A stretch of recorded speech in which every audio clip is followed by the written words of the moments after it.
Praise the Lord दोस्तों अक्सर नास्तिक लोग या दूसरे मज़हब वाले लोग मसीही बहन भाइयों से ये सवाल पूछते हैं कि आप खुदावंद यीशु मसीह पर क्यों ईमान लाए हैं, आप खुदावंद यीशु मसीह पर क्यों विश्वास करते हैं, आपको खुदावंद यीशु मसीह पर विश्वास करके क्या फ़ायदा हासिल होता है। दोस्तों आज की वीडियो में मैं आपको बाइबल मुक़द्दस में से कुछ ऐसे फैक्ट्स और कुछ ऐसे एविडेंस दिखाऊंगा जो कि आप उन लोगों को दिखाकर उनको भी कायल कर सकते हैं। क्योंकि दोस्तों आज बहुत से मसीह बहन भाई जो कि कमज़ोर ईमान वाले हैं, वो लोग खुदावंद यीशु मसीह पर ईमान तो रखते हैं लेकिन खुदावंद यीशु मसीह के लिए किसी दूसरे को कायल नहीं कर सकते, क्योंकि उनके पास इतनी इन्फॉर्मेशन ही नहीं होती कि वो किसी को कायल कर सकें। तो दोस्तों आज की वीडियो आपके लिए बहुत ज़्यादा इन्फॉर्मेटिव है और ये वीडियो बहुत ज़्यादा इम्पोर्टेंट है। अगर आप इस वीडियो को देखते हैं और सुनते हैं तो आपको ये सब बातें जानने को मिलेंगी कि हमें खुदावंद यीशु मसीह पर ईमान ला के क्या फ़ायदा हासिल होता है, और आप उन लोगों को भी बिला झिझक बता सकते हैं। क्योंकि दोस्तों अगर हमें खुद ही किसी बात का नहीं पता तो दोस्तों हम किसी को भी कायल नहीं कर सकते।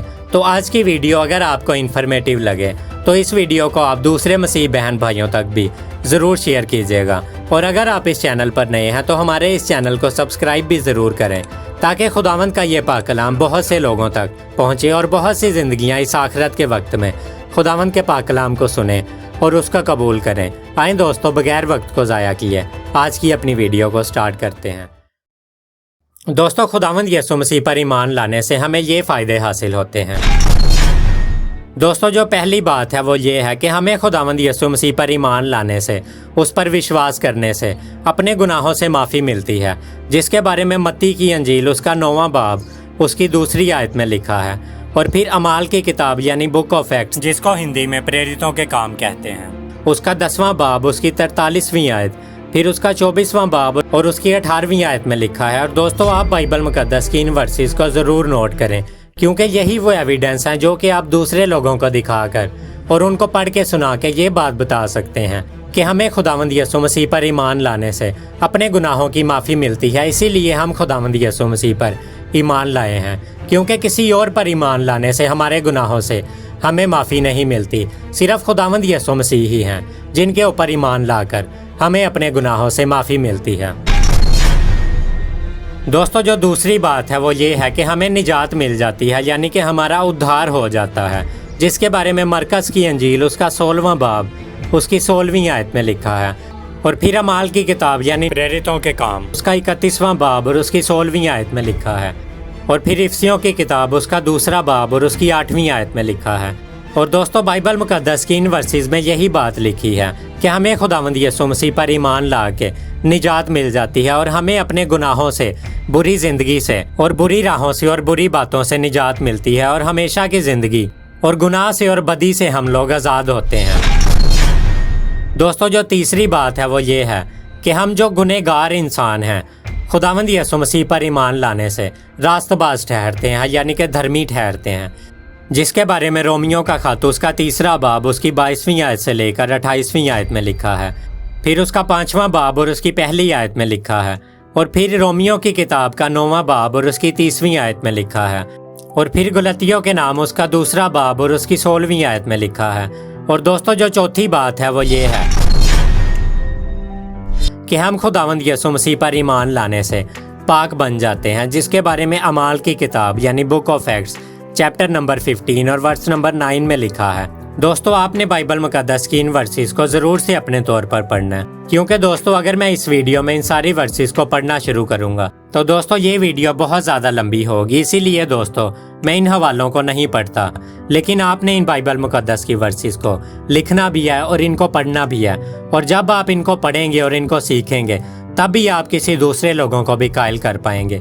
क्योंकि दोस्तों एक आम मसीही से जब ये सवाल पूछा जाता है कि आपको खुदावंद यीशु मसीह पर ईमान लाने से क्या मिलता है, तो दोस्तों उनको कोई जवाब ही देना नहीं आता।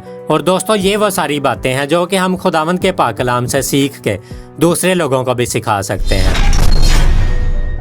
दोस्तों जो 5वीं बात खुदावंद के पाक कलाम से हमें सीखने को मिलती है वो ये है कि हमें खुदावंद यीशु मसीह पर ईमान लाने से, खुदावंद यीशु मसीह पर विश्वास करने से हमेशा की ज़िंदगी मिलती है, जिसके बारे में यूहन्ना रसूल की अंजील उसका 3 बाब उसकी 16वीं आयत से 36वीं आयत में लिखा है।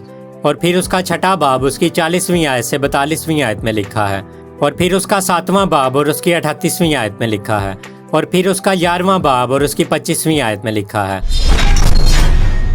और दोस्तों, जो छठी बात खुदावंद का पाक कलाम हमें सिखाता है कि हमें खुदावंद यीशु मसीह पर ईमान लाने से क्या फ़ायदा हासिल होता है, वो ये है कि हमें हकीकी खुशी मिलती है, यानी कि सच्ची खुशी मिलती है, जो कि झूठी खुशी नहीं होती बल्कि सच्ची खुशी होती है। और हमेशा का इत्मीनान भी मिलता है, यानी कि सेटिस्फैक्शन भी मिलता है, जिसके बारे में रोमियो का खत उसका 5वां बाब उसकी पहली आयत, फिर उसका 15वां बाब उसकी 13वीं आयत में लिखा है, और फिर इब्रानियों उसका 4था बाब उसकी पहली आयत, और फिर पतरस रसूल का पहला खत उसका पहला बाब और उसकी 8वीं आयत में लिखा है। दोस्तों, मैं आपसे फिर कह रहा हूँ, अगर आप इन बातों को सीखना चाहते हैं कि आप दूसरे लोगों को भी सिखा सकें, तो आप इन वर्सेस को ज़रूर पढ़िएगा। और अगर आप चाहते हैं कि मैं इस वीडियो का एक लॉन्ग कंटेंट भी बनाऊँ, तो आप उसके बारे में भी मुझे ज़रूर कमेंट में लिखिएगा। दोस्तों, जो 7वीं बात खुदावंद का पाक कलाम हमें सिखाता है, वो ये है कि खुदावंद यीशु मसीह पर ईमान लाने से हम खुदा के बेटे और बेटियां बन जाते हैं, जिसके बारे में यूहन्ना की अंजील उसका पहला बाब उसकी 12वीं आयत, फिर गलतियों के नाम खत उसका 3रा बाब उसकी 26वीं आयत में लिखा है। और दोस्तों, जो 8वीं बात खुदावंद का पाक कलाम हमें सिखाता है, वो ये है कि हम खुदावंद यीशु मसीह पर ईमान लाने से आने वाले गज़ब और आग और गंधक की झील से बच जाते हैं, जिसके बारे में पहला थस्सलुनीकियों उसका पहला बाब और उसकी 10वीं आयत में लिखा है। और दोस्तों, ये वो सारे फ़ायदे हैं जो कि खुदावंद यीशु मसीह पर ईमान लाने से और उन पर विश्वास करने से एक मसीही की ज़िंदगी में उसको मिलते हैं। और दोस्तों, अगर कोई आपसे ये सवाल पूछे कि आपको खुदावंद यीशु मसीह पर ईमान लाने से क्या फ़ायदा हासिल होता है, तो दोस्तों आप ये सारी बातें उन लोगों को बता सकते हैं। और दोस्तों, मैं उम्मीद करता हूँ कि आज की इस छोटी सी वीडियो से खुदावंद आप सबको बहुत बरकत देंगे। सबको प्रेज़ द लॉर्ड।